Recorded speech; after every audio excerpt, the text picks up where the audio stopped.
আমার কাছে তো দুইটা জাদুর পাতা আছে। এখন এই দুইটা পাতার মধ্যে একটি পাতা মাটিতে রেখে দেই, আর যখনই কোনো মানুষ এখান দিয়ে যাবে তখনই এই জাদুর পাতাটি 500 টাকায় বদলে যাবে। চলো এখন আমি কোথাও লুকিয়ে পড়ি, যখন এই পাতাটি 500 টাকা হয়ে যাবে তখন এসে টাকাটা আমি উঠিয়ে নিব। আরে ওয়াও, এই পাতাটা তো সত্যি 500 টাকা হয়ে গেল। চলো তাড়াতাড়ি আমি টাকাটা উঠিয়ে নিয়ে আসি।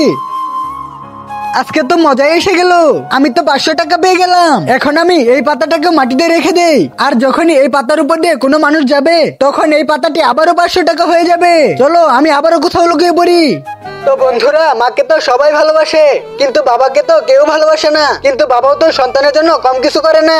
তাই আজকে দেখবো কে কে বাবাকে ভালোবাসে আর বাবার জন্য শুধু একটা লাইক সাবস্ক্রাইব করে আর কমেন্টে আই লাভ ইউ মা বাবা লিখে যায়।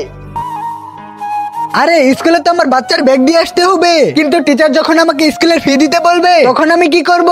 আমার কাছে তো কোনো টাকাই নাই। আরে এই ব্যাগের নিচে আবার কি? আরে এটা তো 500 টাকা। যাই আমি তাড়াতাড়ি স্কুলে যাই। আরে আমার টাকাটা তো এই লোকটা নিয়ে গেল, এখন আমি কি করব? লাইক করে কমেন্টে বলে যাও।